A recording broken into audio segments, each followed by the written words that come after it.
Joining us now, Alfredo Ortiz. He's the president and CEO of the Job Creators Network. He's also a senior official on President Trump's board of directors for the outreach to the Hispanic community in the Trump-Pence 2020 campaign. And he's with us now. Alfredo, great to have you, man. Hey, John, great to be on the show, and congratulations, August 17th. What a great day. I'm really excited to hear the news on your Virginia Star launch. We're going to have the Job Creators Network front and center, no question about it. All the great Richmond things Star? You're doing. The Richmond Star, is that right? Yeah, Virginia Star, and Virginia Star, love it. Look, we got a great radio platform in Virginia, but we have to augment that with a digital news site. We're investing heavily in it. I'm confident it's going to be successful, and your articles are going to appear front and center, front page, because you're so great.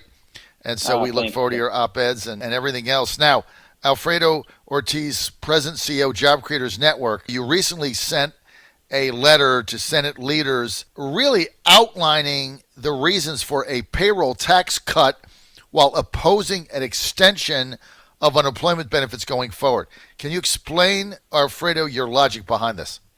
Yeah, absolutely. Well, John, you and I have talked about this for the past several months, but ever since the extension of that unemployment, the $600 per week passed, it's been really, really tough for small business owners, that want to hire people back because they just can't get them off the couches because they're making more, quite frankly, sitting at home. And it was a real perversion of our labor, of our labor system, basically, and of, the labor supply and the labor market. Offering people $600 extra per week was beyond making people whole. It really incented people to stay at home because they were making more money by doing that. And so that ends July 31st. We completely are opposed to an extension of that. But what we've offered up in replacement of this unemployment insurance idea and concept is something that we like to call employment assurance, which is basically an incentive to get people back to work. It's an employer credit, roughly of what we recommended is $300 per head for the employer, and then a $300 per week for 3 months for the employee to get back to work if they were unemployed. And so we believe it actually corrects the kind of perversion again of the labor market there that $600 per week had, and really incent the employer and the employee really to get back to work, which is what we need to do, right? We need to get people back to work safely and smartly. But again, this is an incentive system that we believe makes sense and really corrects a major error that frankly I think caused major issues for our small business owners. I think you even experienced challenges with trying to find people to come work at times. And I know thousands of people that we've heard from at this point have expressed that concern as well. Well, look, the object of unemployment is to help people when they can't find a job. But when staying home with unemployment becomes better than going to work every day, now you have a socialist society. So why would you go to work? So, and the whole problem with the unemployment and the way it was set up is if I ask my employee to come back to work and they say, man, I don't really want to come back now because I'm getting $900 a week and I was only making $8 there, so why should I go to work? In order to get them back, you have to rat them out. Well, if I'm an employer, Alfredo, I don't want to do that. I don't want to get in an adversarial position with an employee that I'm going to need back at some point as my company re-ups, right? So The whole system was set up to create an adversarial situation, which I don't think was healthy. Yeah, and think about this, John. I mean, these two data points alone kind of says it all. There are 5.4 million jobs right now, I think, roughly, job openings in this country right now. Yet we have an unemployment rate of 11%. Right. Like, does that make you scratch your head a little bit? Well, because I'm not going to go if I'm getting $900 a week to stay home, and my job is $900 a week or under. Why would I go to work? I mean, what would be the purpose of that? I have to spend money. I got to spend gas. I got to get childcare. I just got to stay home until it runs out. That's right. So, John, what we've done too is, we're supportive of the payroll tax holiday concept as well, but with a little bit of a nuance and tweak to that as well versus what the president has out there. We want it to be very, very targeted to our small businesses out there, companies that have 100 employees or less. they would receive the benefits both for the employer and the employee. So this is something that would be a major boon for both sides. And think about the independent contractor too, John. You and I have talked a lot about independent contractors and what we can do for them. This is huge. This is 15% more of their own hard-earned money in their pockets, right? Because as you know, 1099s, independent contractors have to pay both sides of that coin. This allows them not to do that and keep that 15% in their pockets. So we're advocating for a much more surgical approach on that payroll tax holiday. Again, small businesses, 100 employees or less. And quite frankly, this kind of prevents the big guys, right? The United Airlines who've already received benefits, the Amazons, all that, right? It keeps those people off that table and from feeding off of this opportunity. And it really targets it to our Main Street America businesses that really, really need that help.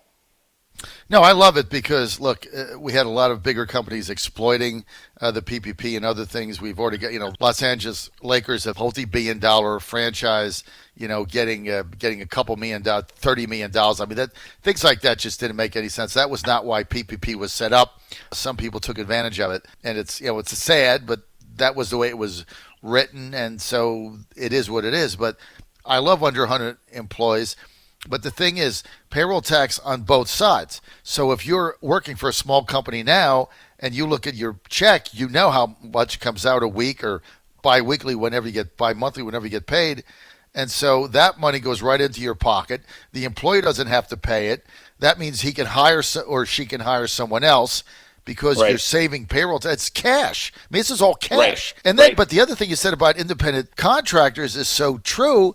Because you're paid on a 1099, you get $1,000. You have to put 15%, $150 aside because you're going to have to pay that in taxes when you file at the end of the quarter. So you got to put that money aside. Now you don't. So you take that money, you spend it on something that increases business activity, which then allows owners to expand and then hire more people, which is the objective of it. That's right.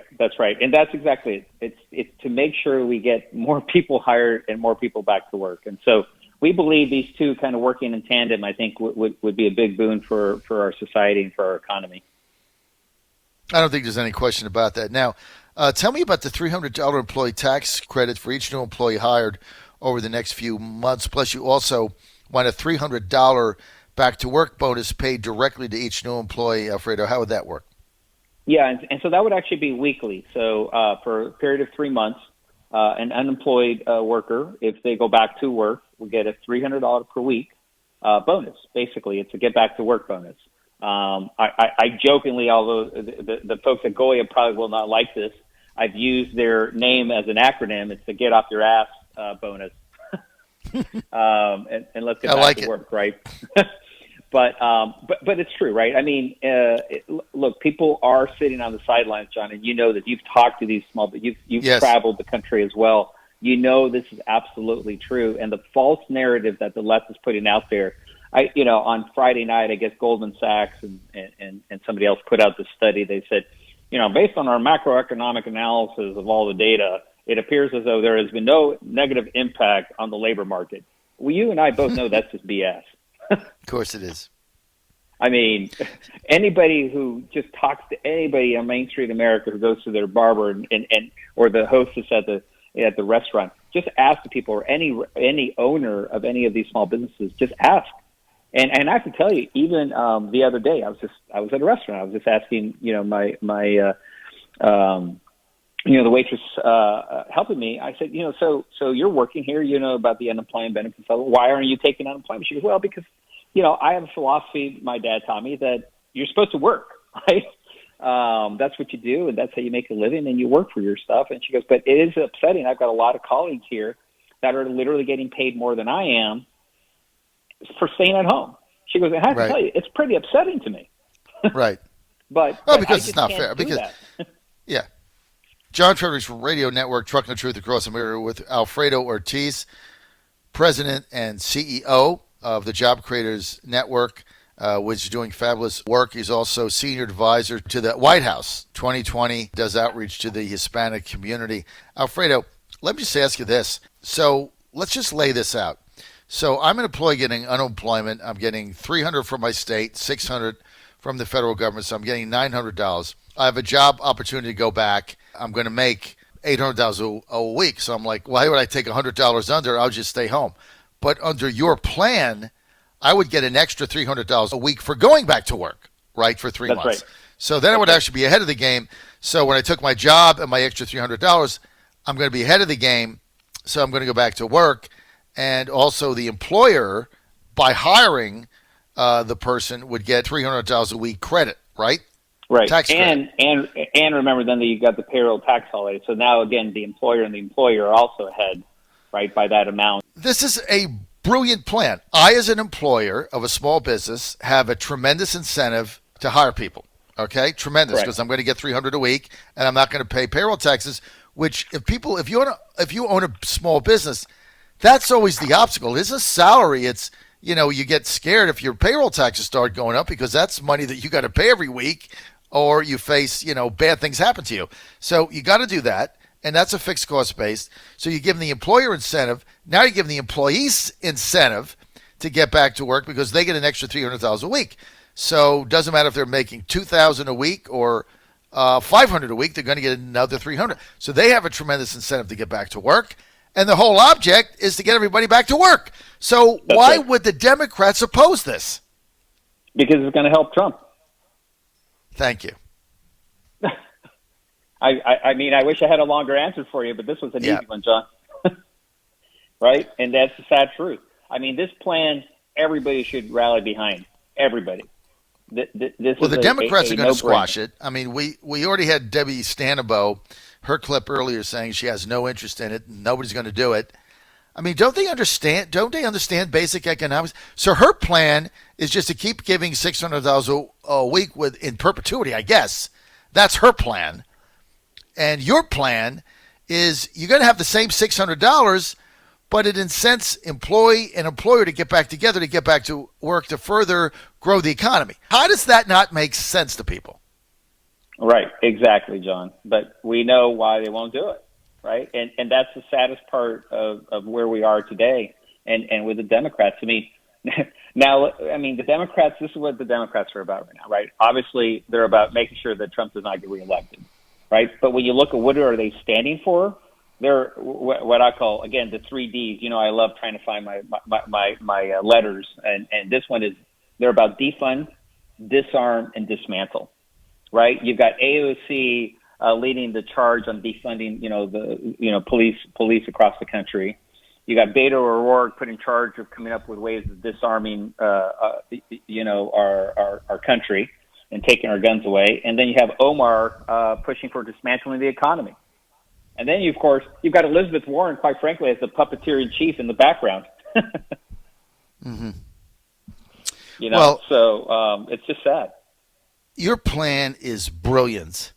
Is it going to get a fair debate? I mean, have you talked to the Secretary of the Treasury? Is it going to get a fair hearing? So I have talked to the Secretary last week. I sent him a copy of this letter over the weekend, and I'm scheduling a call with him later this week. I know this is a busy week for him, but I'm going to try to get a couple minutes of time with him. But I believe this is a plan that can really work, that really will help everybody. It helps the employee, helps the employer. It reverses this perversion of our labor market that was created with the $600 per week. We had a couple senators, I think it was Senator Graham, Senator Tim Scott, they called it out early on. I think it was Senator Rubio as well. They said this was going to be an issue. Quite frankly, we raised it as an issue, and it turned out to be. And again, one of the co-signers of the letter that we sent to Mitch McConnell is the chair of the Coalition of Franchisee Association. It represents thousands of locations across the country, actual franchisees to do the hiring. And I have to tell you, they all say, we need this fixed because it's killing us. We can't get people to work. You've done a lot of brilliant things in the last 12 months. The tax cut and how you got the PPP through, Alfredo, and the work you did that. But this has got to be right up there. I mean, rather than give $600 a week to continue unemployment, you're giving the same $600 a week, but you're giving $300 to the employer, $300 to the employee, plus the employee's salary to get back to work. It's just I don't know who could get on the floor of the Senate or the House and say this isn't a good plan? Because don't the Democrats want people to go back to work? And isn't that the object of this? Well, no, because if they go back to work, not their object. Trump wins. So I hope they're called out on how they're politicizing this. But I just have to compliment you again. This was brilliantly conceived. Thank you. Great job. I appreciate it. John, do we have a minute or two left, or do we have to break? Yes, go ahead. 2 minutes. So if we could talk just a little bit about the school closings and openings and all that conversation, because yes, I want to kind of wade into that a little bit, if you don't mind. Yes, go ahead. We're really advocating for the return of K through 8. All the science is on our side for this one. We're really concerned about the negative impact of keeping kids at home is really having on our kids, and all the science, and we're going to be putting something out there, but when you look at, the American Association of Pediatrics, the National Academy of Sciences, they all support the idea of K through 8 schools going back. It does look like the transmission rates for the older kids, the 14, 15, 16, 17, may be more a little bit similar to adults. So, give parents the opportunity to make an informed decision whether or not they want to send the kids back to school in person or with in-home learning. But the K through 8, we believe all the science supports us sending those kids back to school. We really need to do this because I'm concerned, especially when you think about the lower income families and households and kids. These kids really don't have the same opportunities that, frankly, the middle and upper kids have in terms of, Wi-Fi at home and their iPads and all that stuff. They're just not privileged enough to be able to have that. And in many cases, they really depend on schools for meals. For their primary meals, because they don't have that at home. And so we're going to be pushing for that, and something I would, love an opportunity to come back to your show at some point and have a little more conversation about. But, it's something that is very concerning to us about keeping these kids at home right now. That's politics also, Alfredo, right? I mean, it's the same Yep. thing as politics. We have a school in Newport News on the peninsula saying we're not going to consider opening schools until November 2nd. It's like one day before the election. So, this thing is all political. It's all politics. If they don't open schools, then just like your unemployment payroll tax holiday plan, it's going to put people back to work. They don't want to do that. So they'd rather sacrifice the education of your children than have Trump win. The whole thing is sick, but we are going to get you back on tomorrow if your schedule permits in order to talk about this, because this is really going to be a big campaign issue. And these schools are closing now in city after city after city. Just in Virginia, Richmond's gone. They're not having any school till January. Just told you about one on the peninsula. Chesterfield, one of the biggest land masses we have, huge county, they're out. They're not having school. All of Northern Virginia not having school. No high school football. Goes on and on and on. So we need to talk about this issue tomorrow. I'll schedule it. Alfredo, thanks for being with us. I'm out of time. Thank you very much, Sean.